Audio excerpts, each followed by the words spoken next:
नमस्कार मित्रांनो, पाटील हब या यूट्यूब चॅनेलवर तुमचं मी मनपूर्वक स्वागत करतो. मित्रांनो, आजच्या या व्हिडिओच्या माध्यमातून शिक्षक भरती संदर्भातल्या अत्यंत महत्त्वाचा आणि दिलासादायक अपडेट आपण जाणून घेणार आहोत. बऱ्याच दिवसांपासून उमेदवार ज्या बातमीची वाट पाहत होते त्या संदर्भात शिक्षण आयुक्तालयांच्या वतीने एक महत्त्वपूर्ण आदेश जारी करण्यात आलेला आहे.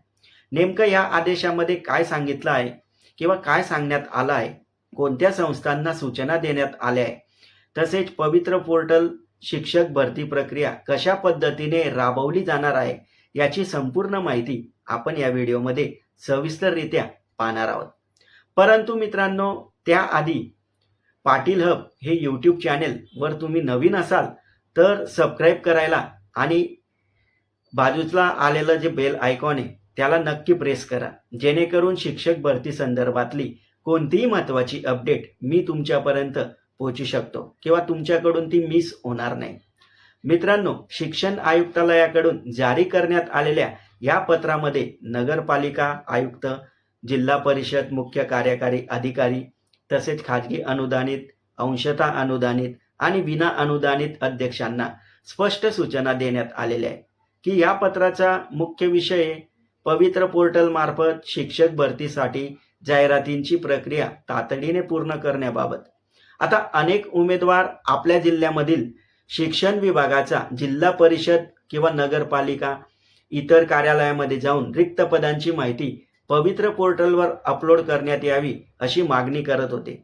मात्र काही ठिकाणी आमच्याकडे अजून आदेश आलेले नाहीत किंवा स्पष्ट सूचना सुद्धा मिळालेल्या नाहीत असे उडवाउडवीचे उत्तर त्यांना दिलं जात होतं.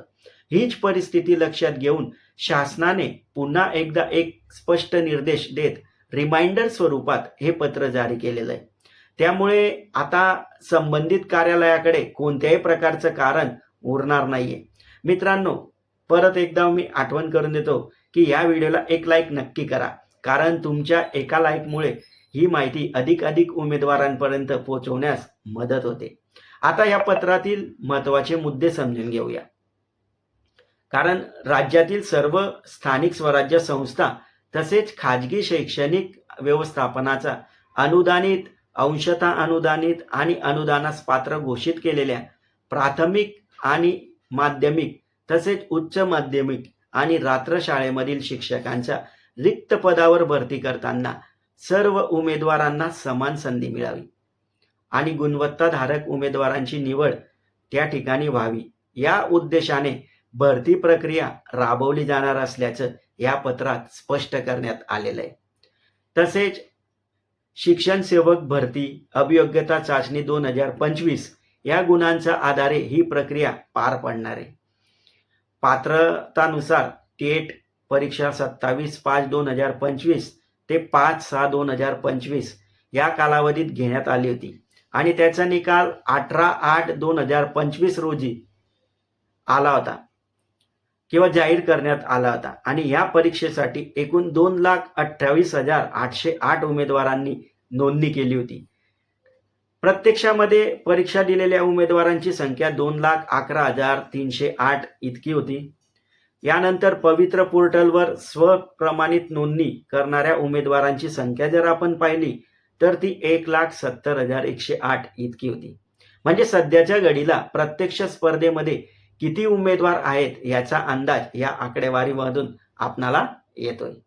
यानंतर मुद्द्यांमध्ये जर आपण पाहिलं तर सर्व संस्थांना बिंदू नियमावली तयार करण्यासाठी सूचना पुन्हा देण्यात आलेल्या आहे. तसेच शैक्षणिक वर्ष 2025-26 या संच मान्यतेनुसार गटनिहाय आणि विषयानिहाय रिक्त पदांची माहिती तयार ठेवण्यास सांगितलेलं आहे. आता गटनिहाय म्हणजे काय? तर गटनिहाय म्हणजे 1ली ते 5वीचा एक गट म्हणजे प्राथमिक गट, 6वी ते 8वी उच्च प्राथमिक गट आणि इयत्ता 9वी ते 10वी माध्यमिक गट आणि इयत्ता 11वी ते 12वी उच्च माध्यमिक गट अशी गटनिहाय रिक्त पदांची माहिती तयार ठेवण्यास सांगण्यात आलेलं आहे. आता तसेच विषयानुसार देखील पदांची माहिती पोर्टलवर अपलोड करावी लागणार आहे. यामध्ये आणखी एक महत्त्वाची बाब म्हणजे 31/3/2026 पर्यंत अतिरिक्त शिक्षकांचे समायोजन पूर्ण करण्याच्या सूचना आधीच देण्यात आलेल्या आहे. काही जिल्ह्यांमध्ये ही प्रक्रिया पूर्ण झाली आणि ती पूर्ण झाली असली तरी अनेक जिल्ह्यांमध्ये अद्याप काम सुरू आहे. शासन निर्णयानुसार शैक्षणिक वर्ष 2025-26 अखेरपर्यंत रिक्त होणाऱ्या संभाव्य पदे विचारात घेऊन भरतीला मान्यता देण्यात आलेली. म्हणजेच एखादा शिक्षक 31 मे 2026 पर्यंत निवृत्त होणार असेल तर ते पद सुद्धा जाहिरातीमध्ये समाविष्ट करण्यात येणार आहे. महत्त्वाची गोष्ट म्हणजे एकूण रिक्त पदापैकी 80% पदे पवित्र पोर्टलवर भरता येणार आहे आणि उर्वरित जे 20% पदे ते शासन राखीव ठेवणार आहे. मागील भरती प्रक्रियेमध्ये हीच पद्धत वापरण्यात आली होती. काही उमेदवारांना 100% भरतीची मागणी ते करत असले तरी शासन आपत्कालीन परिस्थिती, अतिरिक्त शिक्षक समायोजन किंवा प्रशासकीय कारणामुळे 20% पदे राखीव ठेवण्यात आलेली. तसेच पवित्र पोर्टलवर जाहिरात अपलोड करण्यासाठी 1/5/2026 ते 31/5/2026 चा कालावधी देण्यात आलेला आहे. या कालावधीत सर्व संबंधित संस्थांनी पदाची नोंदणी पूर्ण करण्याच्या सूचना देखील देण्यात आलेल्या आहेत. मित्रांनो, आयुक्त सचिंद्र प्रताप सिंह यांच्या स्वाक्षरीने हे आदेश जारी करण्यात आले आहेत.